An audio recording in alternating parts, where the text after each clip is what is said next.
Alright, what's up YouTube? Welcome back to the Cutlass Board Games channel. Once again, we're making a board game. We kind of wrapped on the From Computer to Cardboard series because trying to keep up with the weekly deadline was really hard, and while I did like working on the projects, it felt like a lot more time than I could handle was invested into it, especially for the Outer Wilds game, which is very big. But I'm now going to be, kind of replacing that with a devlog series where I'm not going to be committing to any specific upload schedule, but when I'm working on this project in particular, I'm going to be, kind of recording it and going through the entire process, and then when I go and take it to get play tested, and when I do iterations, all that kind of stuff, I'm going to do my best to keep that filmed and, come and talk about it. So, what is the project? Great question. I'm so proud of you for asking. I went to PlayCon over the weekend just gone. We just did a recap video and all that kind of stuff. PlayCon was great. But at PlayCon, I played a game called 12 Rivers. It's a fantastic game. I'm really excited to buy a copy when it finally hits. And it's a game where you lift up the thing and marbles roll down.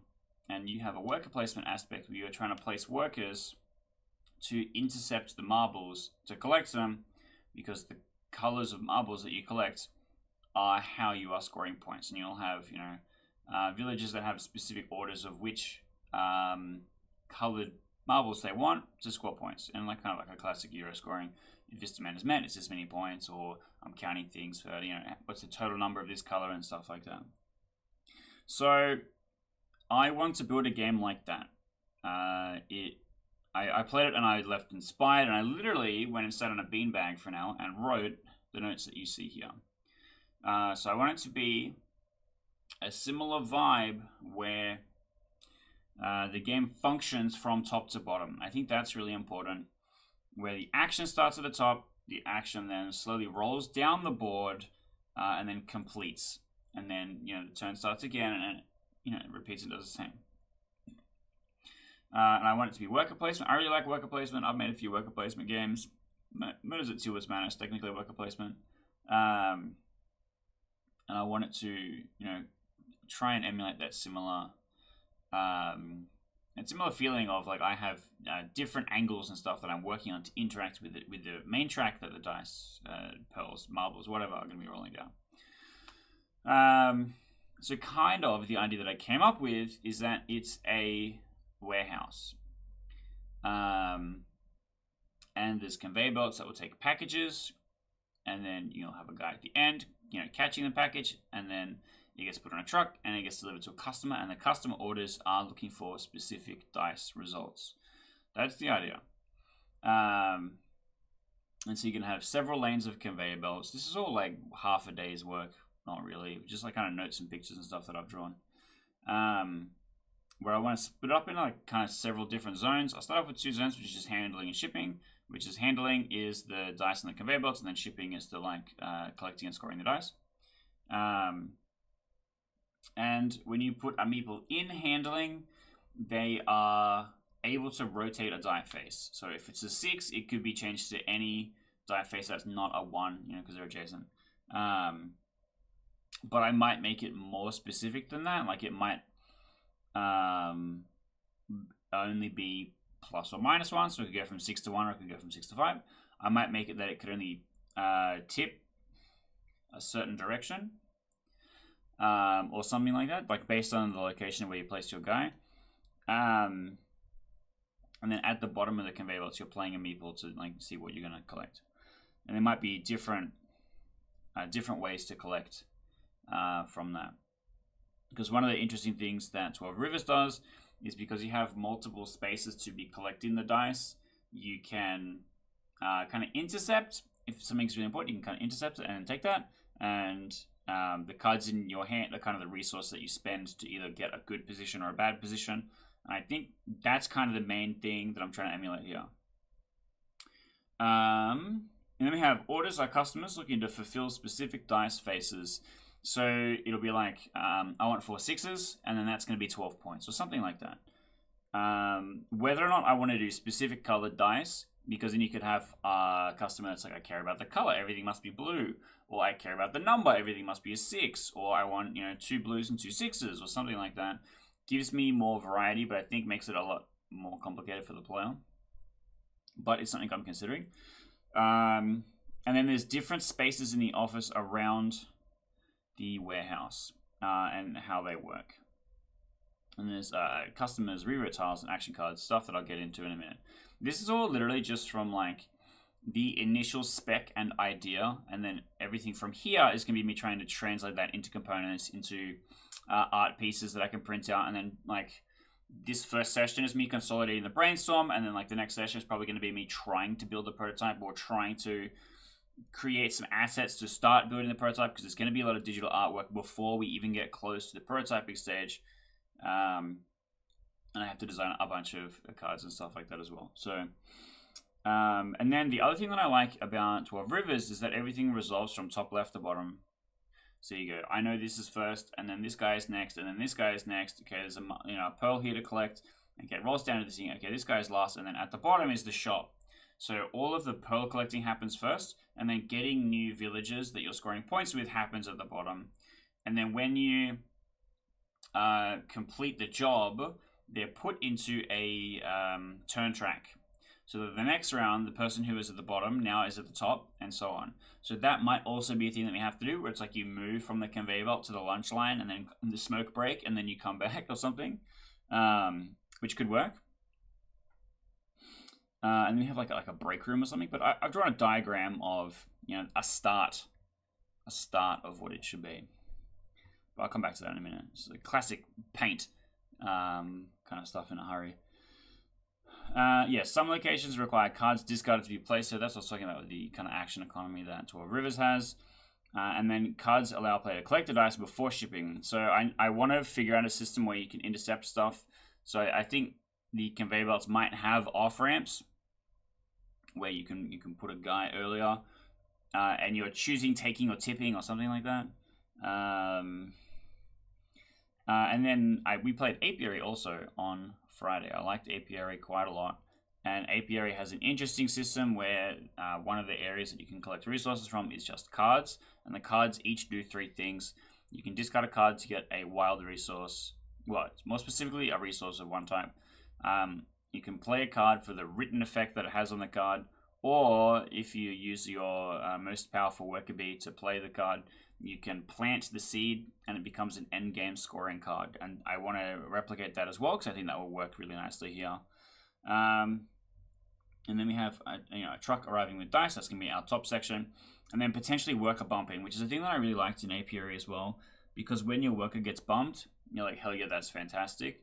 I don't have to collect them now, which is kind of not what this game looks like. I think worker bumping is a thing that I'll do if you can't intercept, if there's no good way to get in front of someone and take a dice. But then worker bumping has to get value for the person who's bumped. And now, sorry, my voice is still cooked from the long PlayCon weekend, but I want to be working on stuff. I'm excited. Okay, so this is kind of my initial board layout, and then I made some other notes and stuff as well. So up the top, someone rolls all of the dice. Now, there might be a way to manipulate what the dice are at this stage. I'm not sure yet. Also, potentially how many dice there are. Because what it might be, rather than placing workers to tip dice, there might just be a lot of dice. And when you place a worker, that guy's taking the first dice off the line, right? And then the next dice that moves down, the next worker can take it or tip it or something. So if you have 2 workers in a row, one of them can tip to the right face and then the other one can collect, which maybe works. And then instead of having workers just at the bottom, there's a space for workers along each of the conveyor belts. And then the ones up in the conveyor belts have the options to tip, because also if somebody else is collecting and your last go and you're like, I don't want this one, but they want it, I can tip it to be something more unhelpful for them, which I think is interesting. But all the action is going to be on the conveyor belt. So the conveyor belt's really important. I really need to make this very interactive. currently just being able to intercept by placing your guy further up the line, but you might not be able to collect the thing that you want because there's plenty of dice. If there's 6 and we want several, initially I thought there's gonna be 6 rows because 6 dice come down at a time, and then maybe there's meeples at the bottom to collect the 6 dice and they get tipped multiple times. If I'm adding intercepting, I think I want multiple dice to come down into one go. Maybe we do 3 conveyor belts with like lots of spots among them, which maybe works better. And then we're doing like 12 dice, so 4 dice to each conveyor belt, which is maybe more likely. Let's just make new notes. 3 conveyor belts, 4 dice each, multiple spaces for a meeple to tip or collect along the conveyor belt. So I think that's perhaps the better design. I think it's more interactive. But it also means you place a person in the truck, right? The unloader, the forklift driver, and the forklift driver gets to then go and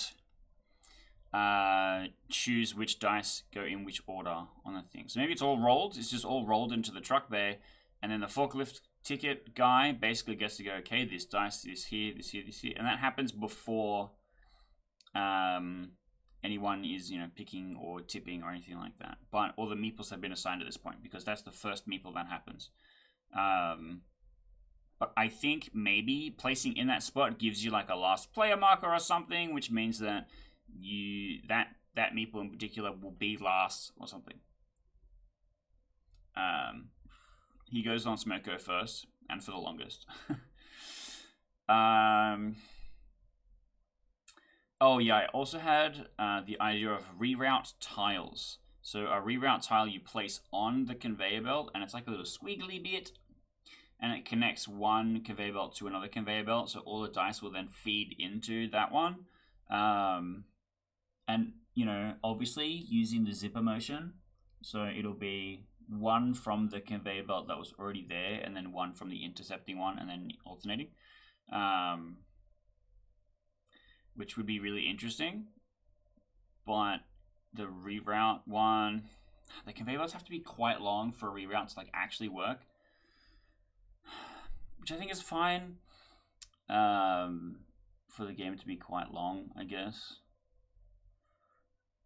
And then what was the other thing? We had something else that was on the conveyor belt. Oh, the action cards, which could potentially interact with stuff. Okay, so then yeah, like the whole thing is you're collecting dice or tipping them or rerouting them because you have a guy at the bottom looking to collect. Which I think could be fine. Maybe the reroute side. Maybe there's a guy to be placed up here. After this has been placed, the second guy places the reroute ones. So there's like a forklift driver, and then there's a conveyor belt operator. And the conveyor belt operator may place reroute tiles. I kind of like that because it means that the forklift operator doesn't have maximum control over what things are in what belts. So let's talk about the resolve order of meeples for a moment. The forklift driver unloads the truck.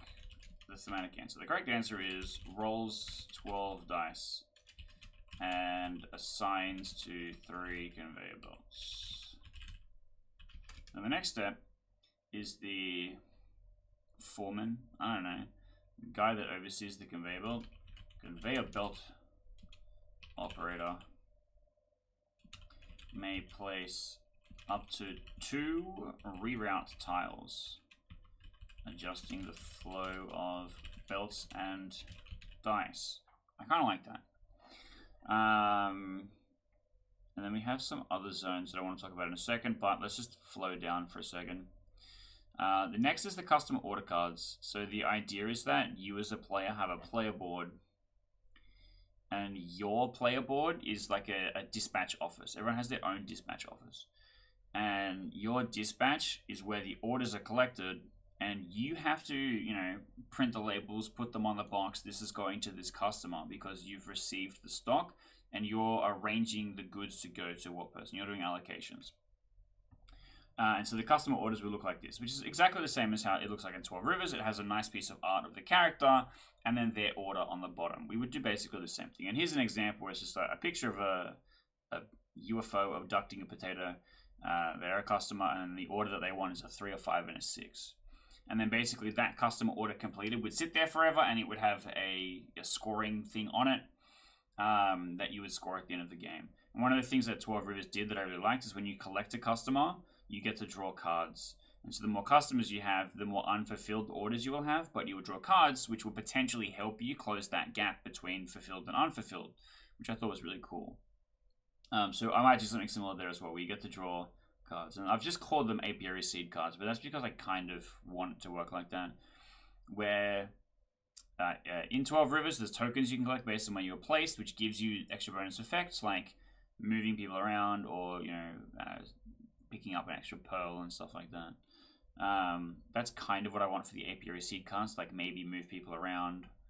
I need to add a note that I'm going to add the Smoko track. But then some kind of interactive meeple effects or something that happens when workers are bumped. I don't know if this current design wants worker bumping. I just like it as a concept, but I think maybe we don't need it. I think we can maybe skip on worker bumping. And then we have the foreman office. So these are some other notes that I made as well, where it's players have a certain number of meeples. Once each round of players playing a meeple, then the conveyor belt moves down. Which I think maybe I don't do with this latest version, where it's a setup teardown. With this one, it was everyone plays a guy or two guys, depending on the number of players, and then the conveyor belt moves the dice down, and it goes, okay, my guy he tips it or whatever.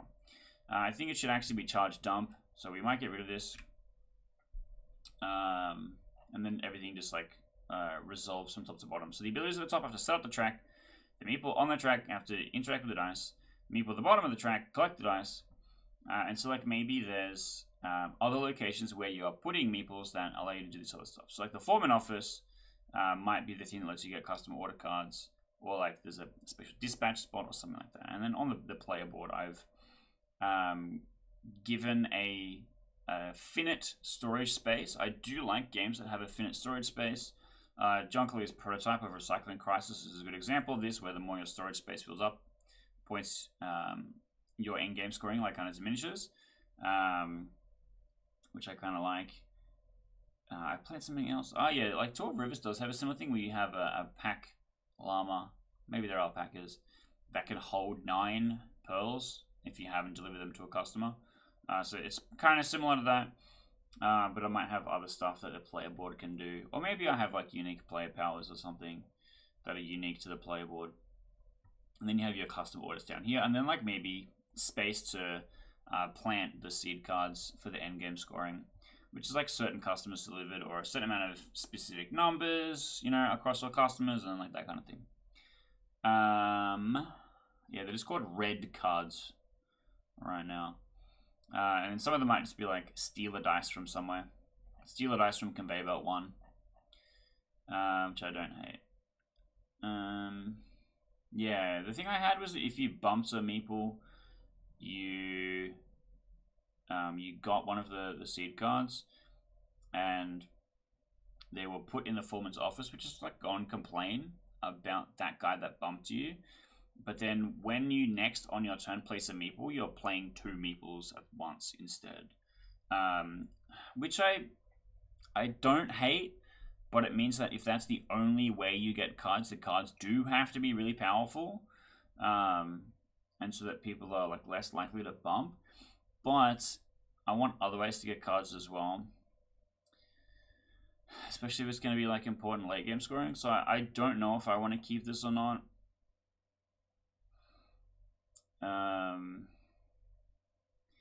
I think the only time that doesn't work, because we're playing out all the meeples and then running the conveyor belt. So we're going to be playing all the meeples, and then the only time a bump doesn't let a player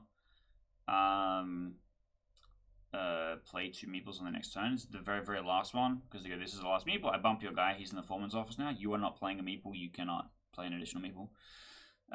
So it's kind of I guess it's kind of fine working like that, but it might just be if there's any meeples in the foreman office and no one's playing meeple, they get to play the thing. That's like the last one. And then that guy gets to draw 2 cards or something instead, and then we kind of get to keep worker bumping. Because I think it's more thematic in the warehouse for someone to show up and be like, no, you were doing this other thing, I'm doing that. Which I think is fine. And then you go and complain to the boss, and he's like, why? You don't even have a forklift ticket. Why are you driving a forklift? But it could just mean that there's like multiple turns of bumping the guy driving the forklift or bumping the conveyor belt master, and I don't know if that's good or not, but I think I might keep it in. It's probably fine. So we then have the forklift driver player rolls the dice, puts them in the truck, and the truck will have 6 spots or something on 12 spots on it. And then they'll choose where to put those different things. So maybe there should be another one here where our guy gets to reroll stuff before it's allocated. So there's a specific guy that rolls the stuff and can reroll some stuff, and then the forklift driver allocates, and then the conveyor belt operator can reroute, and then meeples along the line can collect or tip, and then the meeples at the end get whatever's there. So if get everything that's not being collected so far. So you might get multiple dice if you're at the bottom of a lane. Because that's how 12 rooters work. There's one spot at the bottom and you just get all the remainder, which is like a really good spot, but there's a lot of opportunity for it to be intercepted before it gets to you. So I do kind of like that. So maybe we need an extra guy here who is like the truck driver. Yeah, the truck driver. I'm trying to think if there's a specific name for the truck driver that delivers the stock rather than sends orders to customers. But I can't. It's been too long. I've been at a desk job for too long. So forklift driver unloads the truck. We're just gonna say truck driver rolls 12 dice and may reroll up to 3 dice. Is that worth putting your thing there? And then, like, if vacant, the forklift driver does this, which is just basically assigns dice to 3 conveyor belts. I like that.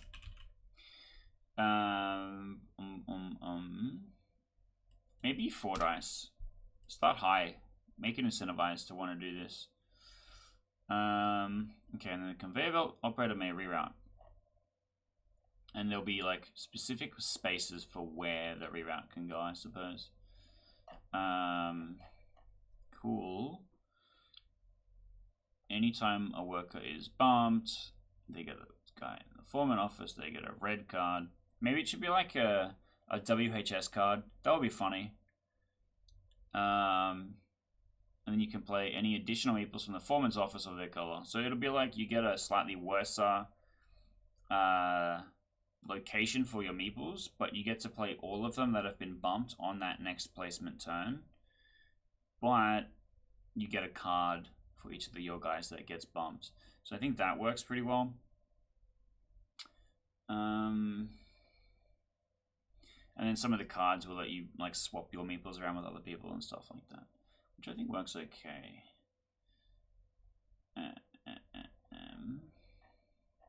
So we'll keep that. And then we'll go resolve meeples go to the smoko break line. And that indicates the player meeple placement order for next turn. Cool, I like that. Once the dice have all been collected and players have them, they're going to be doing other stuff. So I think I need other officers. Maybe it's if you bump your guy, you can choose between a seed card and a customer order.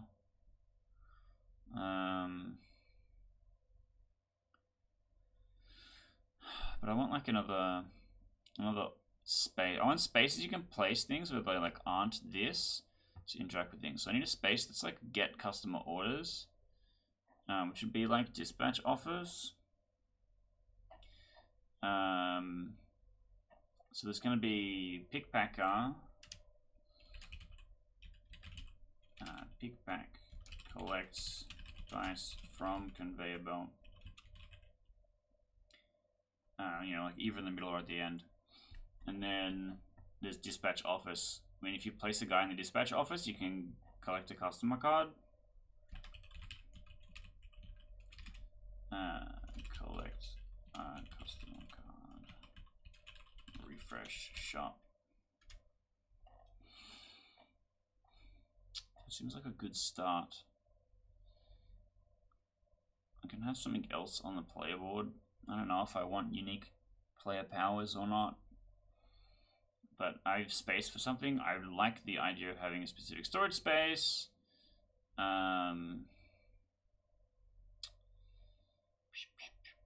What else do I want? Because this is endgame scoring, this is endgame scoring. I'm going to need like a score track. Trying to think if there's any other. Is there something I've forgotten? Is there something I've skipped? Oh yeah, so there'll be like a discard cards, like a lot to be up here. Like this card costs cards discarded. These draw you cards. These don't cost cards, something like that. Getting bumped draws you cards. Going in the dispatch office gets you customers, which lets you draw cards. That seems fine. I think I want maybe one more thing. I also think it's in this order specifically. So maybe the foreman does something. Like you can place a guy in the foreman office to do something. You place a guy in the foreman's office and then on your next turn you get to play 2 guys. Seems whack. Because they're not committed to working there. So maybe there's like a 2 spaces in the foreman's office. One is for people that have been bumped and that are complaining the foreman, and one is you are being the foreman, and that has a specific different ability, which maybe lets you move people around or something. I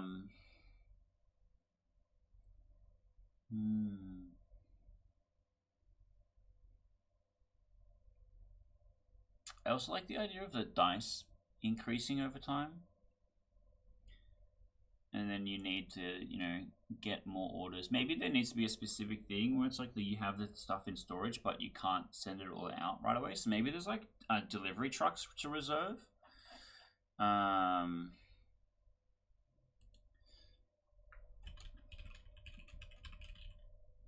If you put it, so there will be multiple, maybe like number of players -1 or something. And if you put a guy in a delivery truck, you get to take stuff out of your storage and send it to the customer. If you have a customer card and your Meekbook collects a thing, it can go straight there. But if you aren't able to use it yet, you need to use a delivery truck. So maybe there's only like 1 or 2. I don't hate that. Move dice from your personal storage to a customer. Okay, so I've kind of written down what the meeples specifically do. I want to write like an overview of what happens.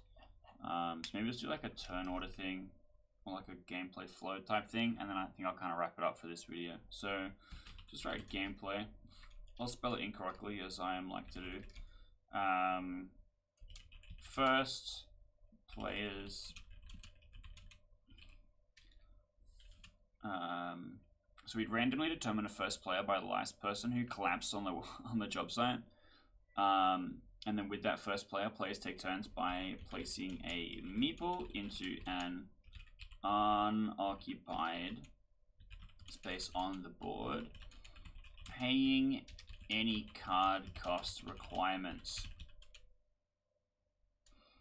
If you wish to place into an occupied space, you must pay the card cost requirement and move that meeple into the foreman's office.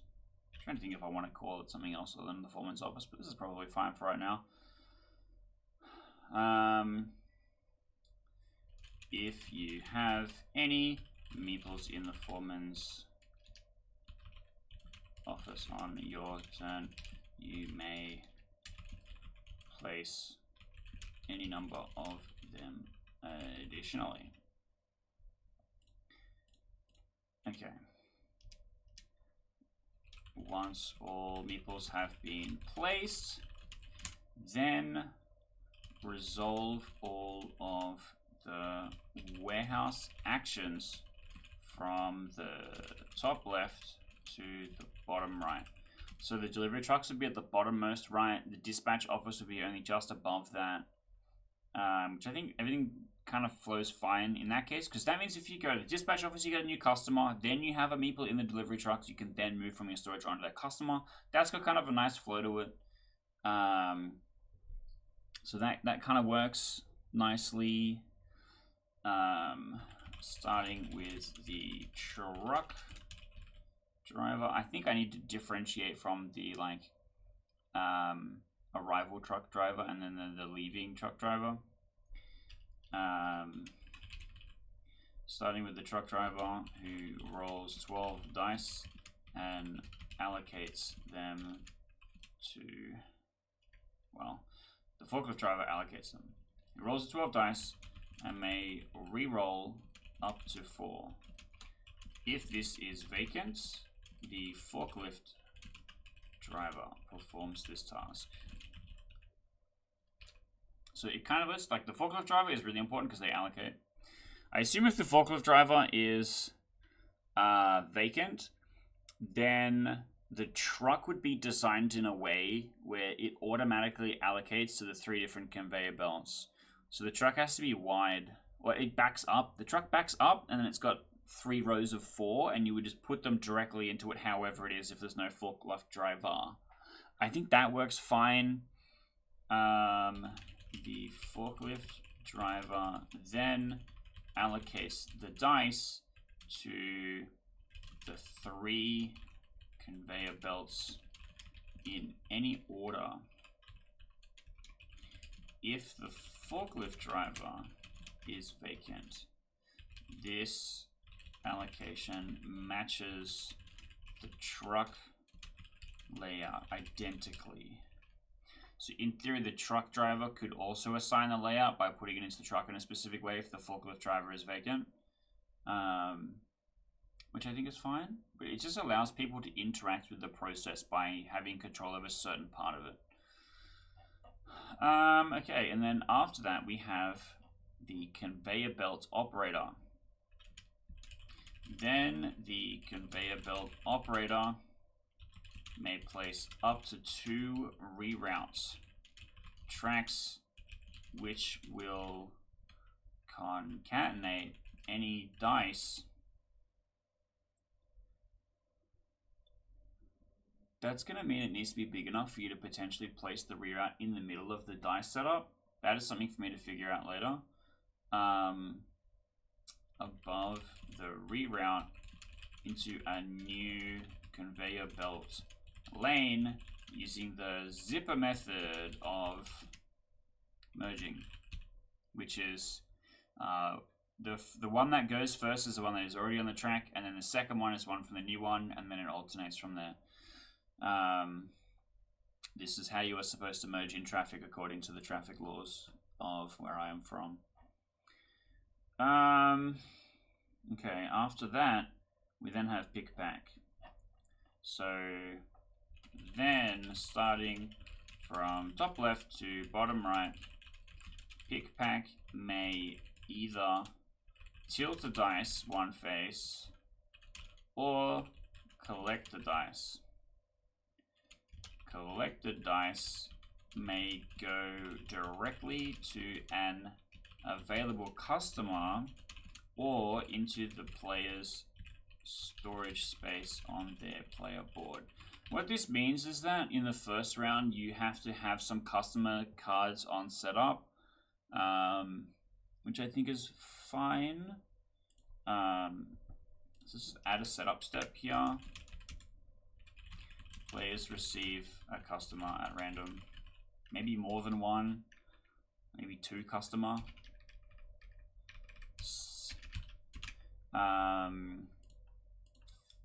Because then if you're collecting from the conveyor belt, it can go directly to the customer. If it goes into your storage, you require the delivery truck to do so. Then any meeples in dispatch office activate, allowing the player to chose and take a customer card and add it to their board.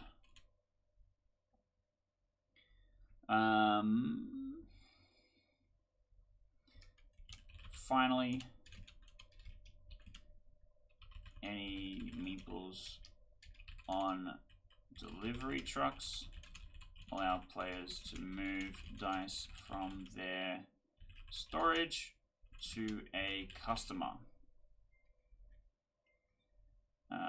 Let's just do clean up. After a meeple has completed its task, it moves to the break line, creating an order for which meeples are placed in the following round. Did I miss anything? Did I miss anything? The bumped player draws a card, I think is a thing I need to add. Draws a card. Collecting a customer card. Also draws your cards. So we'll just add drawing any cards indicated. What else? Is that all?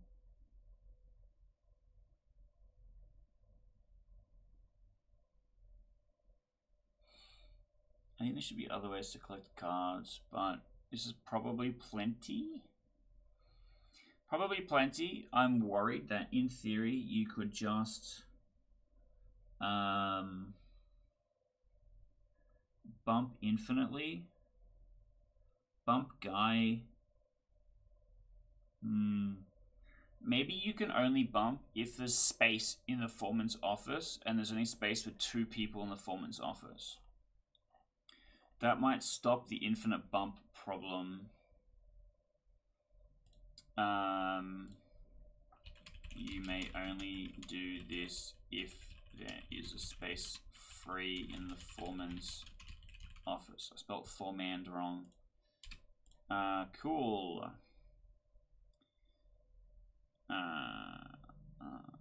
In foreman's office, take a special red card. The foreman's office only has 2 spaces, and you cannot bump if it is full. Maybe that will help. Maybe it gets cut down to 1 space if it's still a problem, but I think we've got a game. I think we've got the start of a game. I think we've got enough of something to potentially start playtesting. So I'm gonna have to go and find 40 dice. 40 dice. 20 meeples, because I think it's going to be 4 players with 4 colors. 5 meeples. 20. I think 5 meeples is right. Components. 20 meeples, 4 colors, 40 dice. I still don't know about dice colors.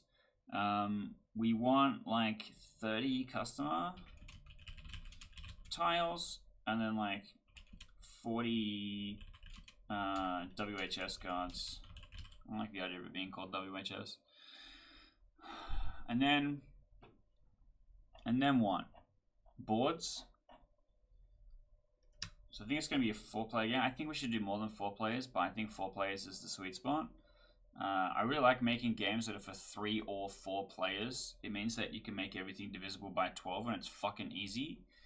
So then we need 4 player boards, 1 Major quadfold board. Alright. We have a game. I could keep doing this all day, but I have to do other stuff, unfortunately. And then the next episode, we can start working on the prototype. We can start figuring some stuff out. I will rummage, through my collection of things, my little pieces, see if I can find some of the components I need, help get me started. And then maybe we'll go from there.